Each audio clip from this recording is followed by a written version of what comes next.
خیبر کا علاقہ بالخصوص اس کے کئی قلعے یہودی فوج کی طاقت کے مرکز تھے جو ہمیشہ مسلمانوں کے لیے خطرہ بنے رہے اور مسلمانوں کے خلاف کئی سازشوں میں شریک رہے۔ ان سازشوں میں غزوہ خندق اور غزوہ احد کے دوران یہودیوں کی کارروائیاں شامل ہیں۔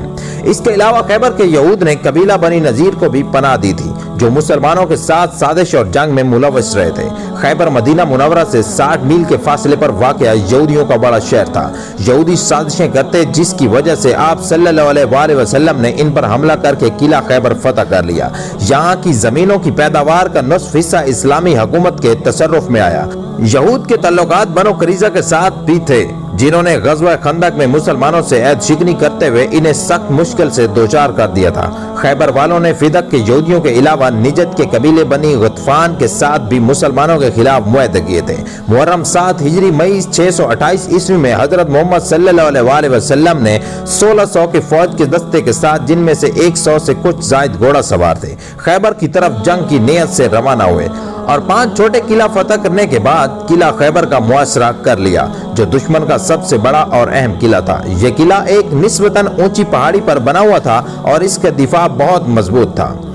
یہودیوں نے عورتیں اور بچے ایک قلعے میں اور سامان خوردونوش دیگر ساز و سامان ایک اور قلعے میں رکھ دیا اور ہر قلعے پر تیر انداز تعینات کر دیے جو قلعہ میں داخل ہونے کی کوشش پر تیروں کی بارش کر دیتے تھے۔ مسلمانوں نے پہلے 5 قلعوں کو ایک ایک کر کے فتح کیا جس میں 50 مجاہدین زخمی اور 1 شہید ہوئے۔ یہودی رات کی تاریکی میں ایک دوسرے قلعے تک اپنے مال و اسباب اور لوگوں کو منتقل کرتے رہے۔ باقی 2 قلعوں میں قلعہ کموس سب سے بنیادی اور بڑا تھا اور ایک پہاڑی پر بنا ہوا تھا۔ حضور صلی اللہ علیہ وآلہ وسلم نے باری باری حضرت ابو بکر رضی اللہ تعالیٰ عنہ، حضرت عمر رضی اللہ تعالیٰ عنہ اور حضرت سعد بن عبادہ رضی اللہ تعالیٰ عنہ کی قیادت میں افواج اس قلعے کو فتح کرنے کے لیے بھیجیں مگر مسلمان کامیاب نہ ہو سکے۔ پھر حضور پاک صلی اللہ علیہ وآلہ وسلم نے ارشاد فرمایا کہ کل میں ایسے بندے کو علم دوں گا جو اللہ اور اس کے رسول سے محبت کرتا ہے اور اللہ اور اس کا رسول اس سے محبت کرتے ہیں۔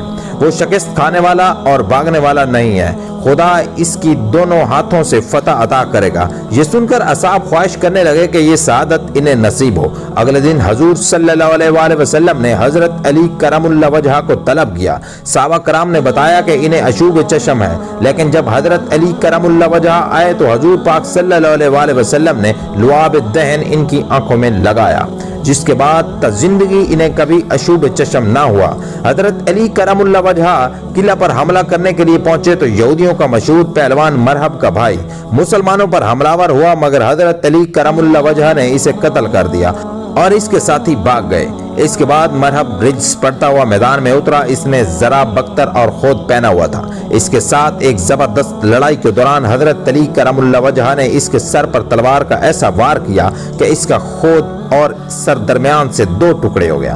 اس کی ہلاکت پر خوف زدہ ہو کر اس کے ساتھی بھاگ کر قلعہ میں پناہ گزین ہو گئے۔ حضرت علی کرم اللہ وجہہ نے قلعہ کا دروازہ جو 20 آدمی کھولتے تھے اکھاڑ لیا اور اس قلعے کے دروازے کے سامنے والی خندق پر رکھ دیا تاکہ فوج اور گھوڑا سواروں سمیت قلعہ میں داخل ہو سکیں۔ اس فتح میں 93 یہودی ہلاک ہوئے اور قلعہ فتح ہو گیا۔ مسلمانوں کو شاندار فتح ہوئی۔ حضور صلی اللہ علیہ وآلہ وسلم نے یہودیوں کو ان کی خواہش پر پہلے کی طرح خیبر میں رہنے کی اجازت دی اور ان کے ساتھ معاہدہ کیا کہ وہ اپنی آمدنی کا نصف بطور جزیہ مسلمانوں کو دیں گے اور مسلمان جب مناسب سمجھیں گے انہیں خیبر سے نکال دیں گے۔ اس جنگ میں بنی نذیر کے سردار حئی بن احطب کی بیٹی صفیہ بھی قید ہوئیں جن کو آزاد کر کے حضور صلی اللہ علیہ وآلہ وسلم نے ان سے نکاح کر لیا۔ اس جنگ سے مسلمانوں کو ایک حد تک یہودیوں کے گناؤنی سازشوں سے نجات مل گئی اور انہیں معاشی فوائد بھی حاصل ہوئے۔ اس جنگ کے بعد بنو نذیر کے ایک یہودی عورت جس کا نام زینب تھا نے حضور پاک صلی اللہ علیہ وسلم کو گوشت پیش کیا جس میں ایک سری الاثر زہر ملا ہوا تھا۔ حضور پاک صلی اللہ علیہ وسلم نے اسے یہ محسوس ہونے پر تھوک دیا کہ اس میں زہر ہے مگر ان کے ایک اصحابی حضرت بشر بن برات جو آپ صلی اللہ علیہ وسلم کے ساتھ کھانے میں شریک تھے شہید ہو گئے۔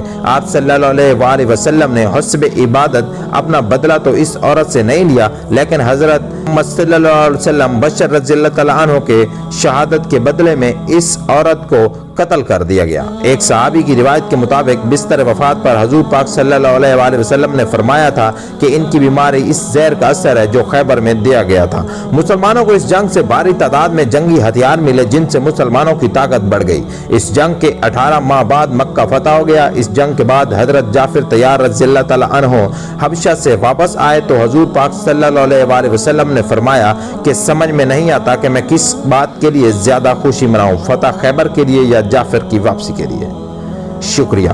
اس طرح کی مزید ویڈیوز دیکھنے کے لیے ہمارا channel SR daily vlog like اور سبسکرائب کریں اور بیل آئیکن کو دبا دیں تاکہ ہر آنے والی ویڈیو سب سے پہلے آپ کو موصول ہو۔ شکریہ۔